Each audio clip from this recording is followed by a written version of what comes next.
Saya masuk Kristen itu tahun 95, yaitu waktu STM kelas 2 waktu itu. Jadi setelah saya masuk Kristen, memang ya itulah pasang surutnya menjadi orang Kristen. Memang sangat luar biasa percaya Yesus itu, banyak tantangan memang yang saya hadapi. Waktu itu, termasuk saya juga, karena mereka tahu kalau saya dari Baduy, saya juga diundang ke madrasah waktu itu untuk ditanyain kenapa percaya Yesus.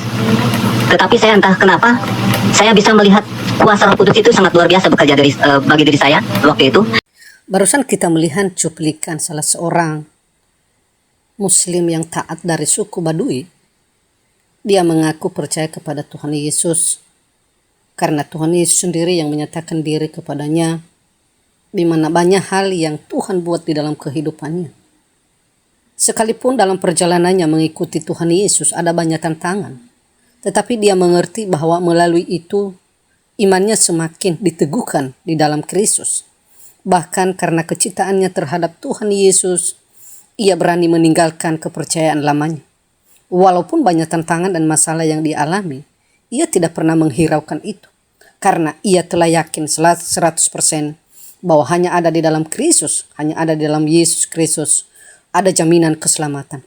Mari kita menyaksikan mengapa dan apa alasannya sesungguhnya, dan mari kita juga mengambil mana yang bisa kita jadikan sebagai contoh di dalam kehidupan kita, supaya juga kita dapat menerima keselamatan sama seperti yang diterima oleh Bapak ini dari suku Baduy. Saya punya anak 3. Latar belakang saya dari suku Baduy. Anak-anak saya puji Tuhan udah lulus kuliah, yang satu masih mau masuk perkuliahan juga, yang ketiga SMA kelas 1 baru masuk. Puji Tuhan. Puji Tuhan, saya merasa sangat terberkati oleh karena saya selalu bersyukur kepada Tuhan Yesus, karena percaya Yesus merupakan suatu mujizat yang sangat luar biasa bagi saya sendiri, karena di luaran sana banyak orang yang tidak mengenal siapa juru selamatnya. Tetapi Tuhan bekerja bagi hidup saya melalui kuasa Roh-Nya yang kudus. Ketika saya masih di Baduy, saya juga tidak berpikir kalau saya mau masuk Kristen. Tetapi saya bisa melihat bahwa kuasa Roh Kudus bekerja dalam hidup saya untuk mengimani dan percaya bahwa Yesus adalah juru selamat pribadi saya. Awal mula saya ketika mau percaya Tuhan Yesus, saya masuk Kristen itu tahun 95, yaitu waktu STM kelas 2 waktu itu. Jadi setelah saya masuk Kristen, memang ya itulah pasang surutnya menjadi orang Kristen. Memang sangat luar biasa percaya Yesus itu, banyak tantangan memang yang saya hadapi. Waktu itu, termasuk saya juga, karena mereka tahu kalau saya dari Baduy, saya juga diundang ke madrasah waktu itu untuk ditanyain kenapa percaya Yesus. Tetapi saya entah kenapa, saya bisa melihat kuasa Roh Kudus itu sangat luar biasa bekerja bagi diri saya waktu itu, dan saya tetap percaya Tuhan Yesus. Sekalipun dia bilang, Ustadz bilang udah masuk Muslim aja, saya tidak bisa. Saya bilang saya udah percaya Tuhan Yesus. Dia naik ke meja marah, dia tunjuk kepala saya, tangannya itu sampai nempel ke jidat saya. Saya bilang mungkin saya mau mati ini, karena kan kepala pemudanya dan pemuda-pemuda yang lain sangat banyak waktu itu ngerumunin saya. Dikira saya mau mati waktu itu, karena memang waktu itu memang Kristen itu memang termasuk tidak disetujui lah di situ, karena alasan mereka kenapa nggak boleh ada orang Kristen, karena lingkungan, alasan mereka. Jadi berpikir saya mau mati, tetapi saya bisa melihat bahwa tidak sampai kejadian saya dipukulin waktu itu, karena saya bisa melihat bahwa saya percaya Tuhan punya rencana dalam hidup saya untuk pengabaran Injil kepada banyak orang di daerah saya, supaya saya percaya Tuhan punya rencana banyak suku-suku Baduy dimenangkan melalui kehidupan saya. Jadi setelah waktu itu berjalan waktu, saya akhirnya masih tetap jadi orang Kristen, dan tahun 95 saya waktu itu dibaptis dan percaya Yesus. Tetapi yang itulah lika-liku kehidupan jadi orang Kristen. Memang pertama yang dilihat oleh mata bukan firman Tuhannya, terus terang. Yang dilihat bukan firman Tuhannya, tetapi orangnya. Itulah yang menjadi saya jatuh waktu itu. Ketika saya percaya Yesus, saya dibawa ke Jakarta tinggal di orang Kristen. Tetapi pengharapan saya jadi orang Kristen itu menjadi kekecewaan yang sangat luar biasa. Saya makan pas-pasan, Bahkan makan, maaf kata, saya makan dari tong sampah waktu itu. 3 kali saya makan dari tong sampah padahal saya tinggal di orang Kristen. Setelah itu saya sudah mulai kecewa dengan orang Kristen. Terus terang dalam hati saya waktu itu pulang dari gereja, saya bilang saya mau keluar aja dari Kristen. Tidak ada yang bisa saya lihat dengan orang Kristen ini. Lalu waktu itu pulang dari gereja, saya berpikir bahwa saya mau masuk Muslim aja waktu itu. Tetapi saya lagi ngelamun memikirkan bagaimana caranya saya keluar jadi orang Kristen, keluar dari Kristen. Tiba-tiba muncul seorang yang saya tidak kenal, orang bule, tingginya 2 meter, dan dia ulurkan tangan sama saya, nyalam sama saya. Dia senyum, saya lihat ini orang, kamar itu waktu itu dikunci. Saya lihat orang itu rambutnya sebahu, orang bule, jubahnya transparan, kayak kalau zaman sekarang itu mungkin kayak binargawan waktu itu. Saya lihat injakan kakinya tembus pandang sampai ke bawah. Pemikiran saya, apakah ini Tuhan Yesus? Tetapi saya berpikir, saya lihat tangannya, dia terulur terus sama saya, dan saya lihat tangannya udah berlubang. Menurut firman Tuhan yang saya dengar waktu itu, kalau Tuhan Yesus itu ada lubangnya tangannya karena disalibkan waktu itu. Lalu saya berpikir, dia mengulurkan tangan saya. Akhirnya saya tidak lama kemudian saya jabat tangannya, dan saya jabat tangannya waktu itu. Saya bilang Tuhan Yesus. Ketika saya sadar bahwa saya bilang Tuhan Yesus seperti itu, dia langsung menghilang. Lalu saya teringat akan firman Tuhan yang selalu teringat dalam pikiran saya, bahwa Immanuel. Jadi Immanuel itu artinya bahwa Tuhan bersama dengan saya. Ternyata saya bisa melihat di situ Tuhan mengasihi saya. Tuhan tidak pernah meninggalkan saya. Saya bersyukur karena penglihatan itu, sekalipun hanya sebentar saja, tetapi membuat iman dan percaya saya selalu yakin bahwa Tuhan tidak pernah meninggalkan saya. Saya bersyukur karena Tuhan punya rencana dalam kehidupan saya. Setelah kejadian waktu itu, saya sudah berpikir saya mau jadi orang kaya. Karena terus terang, kenapa saya dihina seperti ini? Bahkan saya pernah di gereja juga ada yang ngomong gak sopan katanya pakai baju seperti itu. Karena saya tidak kebeli baju waktu itu. Tinggal di orang Kristen, tetapi saya tidak kebeli baju. Dan ada orang gereja yang mengatakan tidak sopan memakai pakaian seperti itu. Saya terlanjur udah sakit hati sama orang Kristen waktu itu. Akhirnya ketika yakin bahwa Tuhan beserta dengan saya dan Tuhan tidak pernah meninggalkan saya buka Alkitab. Saya buka Alkitab bagaimana janji Tuhan di dalam Alkitab supaya saya bisa kaya. Saya buka Alkitab dari Kejadian sampai Wahyu, bagaimana caranya supaya saya bisa kaya waktu itu, dan bagaimana caranya supaya bisa datang kepada Tuhan, bagaimana menyembah Tuhan, caranya seperti apa supaya saya berkenan bagi nama Tuhan. Ketika itu saya buka, yang paling saya terkesan waktu itu saya buka buku Daniel. Daniel hamba Tuhan, orang buangan yang dibuang di Mesir waktu itu, berdoa 3 kali dalam 1 hari. Saya lakukan itu pagi siang sore sampai kurang lebih 7 tahun saya lakukan itu.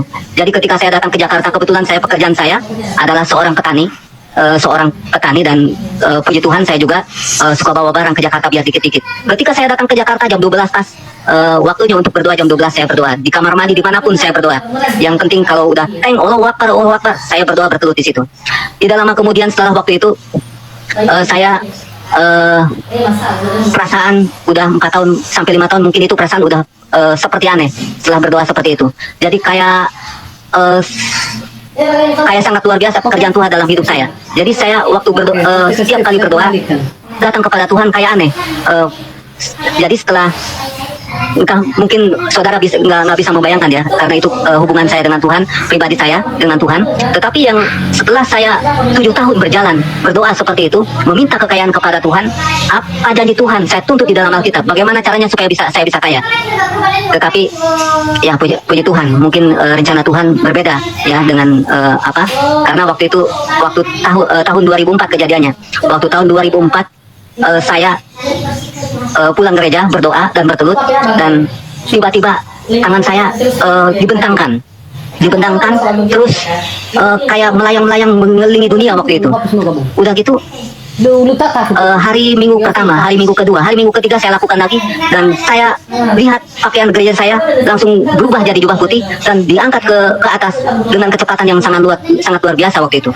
Saya bilang, Tuhan tidak, sampai teriak-teriak saya bilang sama Tuhan, karena pemikiran saya udah punya istri, anak saya tinggalkan, anak saya 2 waktu itu saya tinggalkan, saya tidak mungkin saya tinggalkan. Akhirnya saya teriak sama Tuhan, Tuhan tidak, saya teriak-teriak, udah teriak, saya sadar ternyata saya lagi bertelut. Jadi ini hal yang sangat luar biasa yang saya rasakan, bahwa percaya Yesus ini adalah kuasa mujizat bagi hidup pribadi kita semua. Jadi terus terang dari waktu itu saya bilang, kalau seandainya saya berdoa seperti ini, seperti yang dilakukan Daniel pagi siang sore, kemungkinan seperti Henokh naik ke surga, tidak mengalami kematian. Karena apa yang telah saya alami itu bukti bukti nyata bahwa pakaian kita berubah jadi jubah dan tangan kita dibentangkan dan naik ke atas. Itu yang saya rasakan.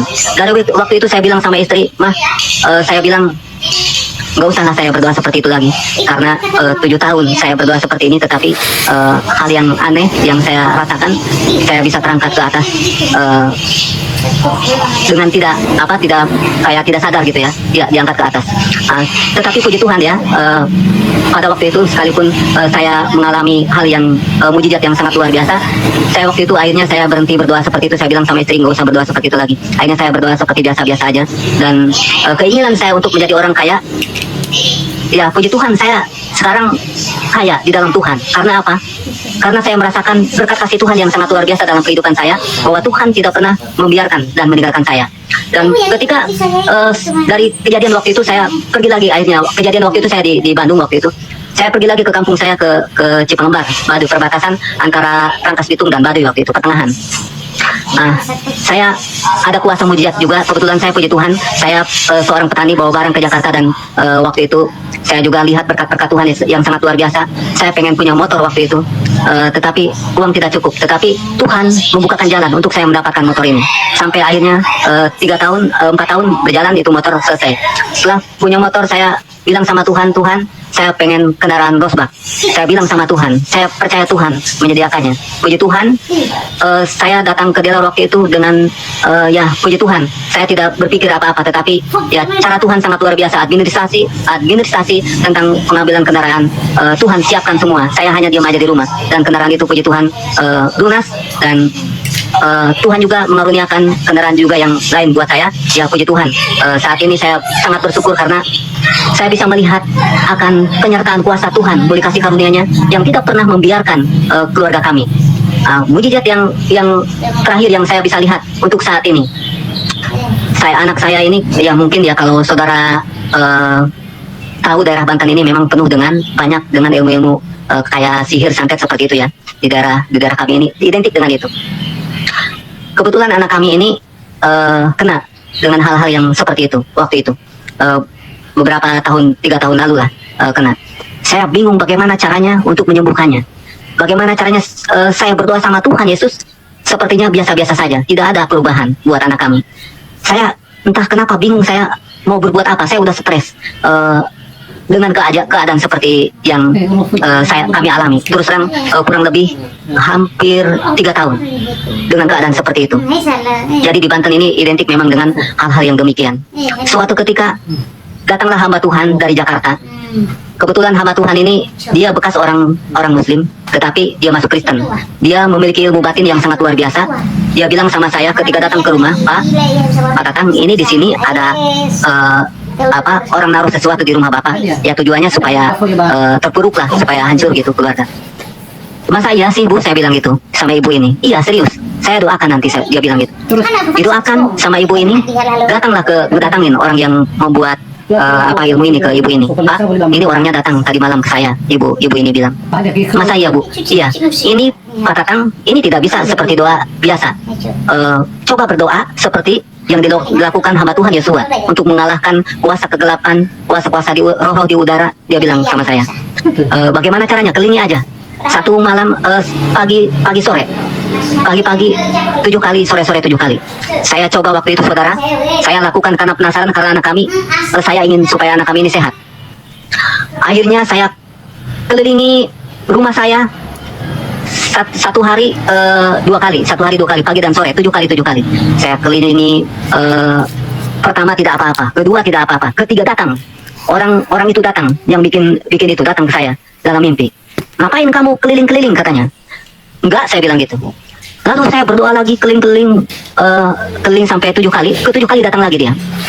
Datang lagi, saya bawakan di dalam kuasa Yesus Kristus, bahwa darah Yesus Kristus mengalir dalam darah keluarga saya, keluarga anak-anak saya. Yang ke-7 kali datang, saya lihat orang itu udah penuh dengan darah badannya, dengan penuh dengan darah. Lalu dia kayak tidak bisa jalan gitu. Udah gitu, saya bilang, Mah, ke istri saya, Mah, ini orang ini akan datang kembali, saya bilang, karena air yang dia pegang tidak dikasih sama saya, dia langsung bawa aja. Tapi benar, setelah 1 minggu kemudian, nggak nyampe 1 minggu, datanglah orang itu. Dia lihat-lihat, dia lihat-lihat ke situ, mungkin dia perhatikan situasi, karena mungkin ya ada kuasa Yesus, saya percaya kuasa Yesus Kristus yang melimpah di tengah keluarga kami. Pada akhirnya udah 1 bulan berjalan saya lakukan itu.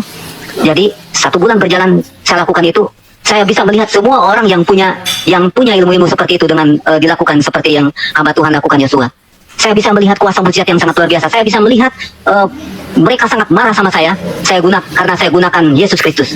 Jadi pas udah 1 bulan itu, saya lihat 6 orang, yang 3 orang kenal, yang 3 orang tidak saya kenal. Yang 3 orang saya lihat dia berusaha untuk memenggal saya dengan pedangnya, tetapi saya bisa melihat pedangnya itu berbalik kepada dia, ke lehernya, ke perutnya sampai terkapar. Dan 3 orang itu saya lihat terkapar. Saya bisa saksikan bahwa kuasa Yesus sangat luar biasa, kuasa darahnya itu. Makanya saya bilang sama anak-anak, kalau mau tidur, kalau bangun tidur, mau tidur, bilang, darah Yesus Kristus mengalir dalam darah saya. Itu merupakan suatu kunci bagi setiap kita, umat-umat Tuhan. Kalau misalkan ada di sekeliling kita yang melakukan hal-hal kuasa tenung telusir santet, terus terang saya bersyukur punya Yesus, karena kuasa darahnya yang sangat luar biasa yang saya bisa rasakan dalam kehidupan kami sekeluarga. Karena di tempat kami ini memang identik dengan hal-hal yang demikian. Puji Tuhan, anak kami saat ini sudah pulih, dan selalu saya bilang, mungkin di tempat saudara, di tempat dimanapun kita berada, sebelum tidur kita harus bilang, darah Yesus Kristus mengalir dalam darah saya. Itu yang saya alami. Dan puji Tuhan, saat ini anak kami juga udah sembuh, oleh karena saya percaya kuasa penyertaan kasih karunia Yesus Kristus melalui jamahan kuasa hikmatnya yang menjamah setiap kami untuk selalu percaya akan kuasanya yang sangat luar biasa. Jadi terus terang saya ingatkan kepada saudara, dimanapun saudara berada, kita harus percaya bahwa percaya Yesus merupakan suatu mujizat bagi setiap pribadi kita masing-masing, khususnya saya ya. Saya sudah rasakan ketika saya masih di Baduy, saya masih ingat ketika makan saja, mau tidur saja, mau jalan-jalan saja. Tetapi ketika percaya Yesus saat ini, saya bawakan syukur yang berlimpah kepada Tuhan Yesus. Saya selalu mengingat siapa yang memimpin saya, siapa yang memberi berkat kepada saya. Itulah sukacitanya ketika percaya Tuhan Yesus. Ada hal yang sangat luar biasa dalam kehidupan saya, yang merubah hidup saya, memperbaharui hidup saya dengan kasih Tuhan di dalam Tuhan Yesus Kristus. Mungkin barangkali itu saja kesaksian saya. Saya berharap apa yang saya sampaikan ini boleh menjadi berkat, bahwa jangan lupa bahwa penyertaan kuasa Tuhan akan selalu bersama dengan kita. Jangan pernah lupakan Tuhan dalam kehidupan kita, karena Dia Allah kita, Allah yang penuh kasih bersama dengan kita. Tantangannya, kita akan didatangin sama tentara, juga boleh beribadah, tidak boleh bernyanyi, tidak boleh bawa Alkitab.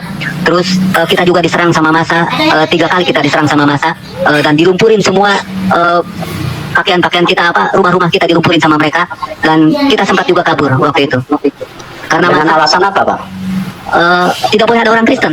Jadi alasannya mereka bilang Yesus kardus katanya gitu, sambil teriak-teriak. Mereka bilang apa, Pak? Yesus kardus katanya. Sambil teriak-teriak mereka, sambil dilempari rumah kita sama lumpur. Ya. Waktu itu. Kalau mereka yang melakukan penistaan, tidak ada tuntutan yang lebih daripada orang Kristen. Nggak ada. Dan memang Tuhan Yesus mengajarkan kita kasih. Maka kita mengampuni semua orang yang melakukan hal-hal seperti itu. Dan bagaimana reaksi Pak Tatang dan teman-teman yang sudah percaya Tuhan Yesus dengan adanya melihat tantangan seperti itu? Apakah pengen mundur dari Tuhan Yesus atau bagaimana pada waktu itu? Pada waktu itu kita terus terang minta bantuan ke gereja kami di Pasu dan di Rangkas Bitung di kota waktu itu. Bagaimana caranya supaya kita tetap berbakti, karena memang saya lihat kuasa Roh Kudus sudah bekerja bagi kami oleh karena firman Tuhan. Karena waktu itu memang kita sudah minta bantuan sama orang Kristen. Kita sempat kecewa juga karena jawaban orang Kristen itu udah biasa katanya. Percaya Yesus itu seperti itu katanya gitu. Dari tanggapan dari orang Kristen yang dari kota itu. Sempat kecewa juga kami. Gitu. Ya, sempat kecewa, maksudnya apa? Ada keinginan untuk meninggalkan Tuhan Yesus atau gimana? Nggak ada. Kita nggak berpikir untuk meninggalkan Tuhan Yesus, karena saya entah kenapa itu kuasa Tuhan ini sangat luar biasa. Saya bisa melihat bahwa ada rencana Tuhan memang dalam kehidupan keluarga kami, supaya menjadi suatu alat perpanjangan tangan kuasa Tuhan untuk visi misi dalam setiap pelayanan mungkin. Karena kita juga tidak merasa gentar gitu, karena firman Tuhan ini sangat luar biasa. Firman Tuhan ini. Jadi dalam situasi tekanan seperti itu, dengan pengertian bahwa agama yang boleh ada di tempat Bapak itu hanya agama Muslim begitu? Iya, lingkungan mereka bilang. Kenapa? Lingkungan mereka bilang, lingkungannya seperti ini katanya. Jadi nggak boleh ada orang Kristen. Makanya waktu itu Bapak pas masuk ke tempat kami itu ada tulisan di situ Baduy Muslim. Jadi kenapa sekarang dibukakan itu jadi ada orang Kristen? Jadi ceritanya ada wartawan Banten datang ke tempat kami, wartawan dari Suara Pembaharuan datang ke tempat kami untuk meliput. Jadi kami sekalipun tidak ada yang melayani dari Rangkas Bitung orang pendeta, tetapi tetap kami berjalan tahun baruan kayak gitu, Natalan kayak gitu. Jadi waktu itu diliputlah sama Pak Odon Hasman dari Suara Pembaharuan.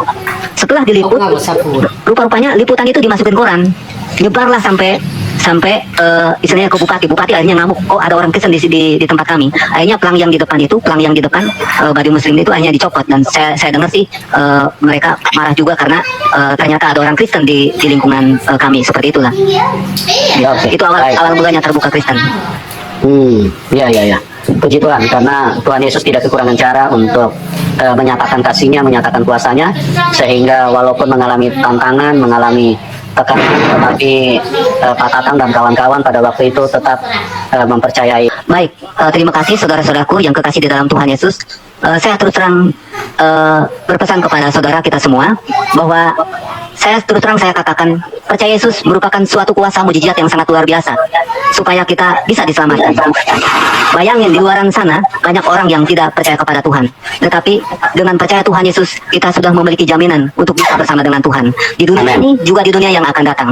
Itulah yang perlu kita ingat dalam kehidupan kita, untuk selalu mengingat akan kuasa kasih karunia-Nya melalui kematiannya di atas kayu salib. Karena darahnya yang kudus itu yang menyelamatkan kita, yang melayakkan kita untuk supaya bisa bersama dengan Tuhan, baik di dunia ini juga di dunia yang akan datang. Saya berharap kepada saudara-saudara, jangan pernah tinggalkan Tuhan. Ingat, Tuhan tidak pernah meninggalkan kita. Jangan pernah berpikir bahwa Tuhan jauh daripada kita. Tuhan Yesus bersama dengan kita saat ini. Dan sampai kedatangan Tuhan, Tuhan tidak akan pernah meninggalkan kita. Yang penting kita ingat, Tuhan bersama dengan kita. Demikianlah kesaksian ini. Kiranya Bapak, Ibu, dan Saudara semua diberkati serta dikuatkan untuk tetap setia kepada Tuhan Yesus. Kesaksian mereka ini bukanlah cerita yang dibuat-buat, melainkan kisah nyata dari kehidupan mereka, di mana hal yang tampaknya tidak mungkin terjadi dalam kehidupan mereka. Sejak mereka berjumpa dengan Tuhan Yesus, hidup mereka mengalami perubahan yang begitu ajaib, dan semua doa-doa mereka dijawab oleh Tuhan Yesus. Karena itu, mari bagikan video kesaksian ini kepada keluarga, sahabat, dan orang-orang yang terdekat kepada Bapak Ibu, supaya mereka juga dikuatkan dalam iman. Siapa tahu ada di antara mereka yang sedang mengalami pergumulan atau tantangan hidup, dan melalui kesaksian ini mereka kembali dikuatkan, dibangkitkan semangat mereka kembali, serta menemukan kebenaran yang sejati, dan mereka tidak ragu-ragu lagi karena mereka telah menemukan Yesus Kristus dalam kehidupan mereka.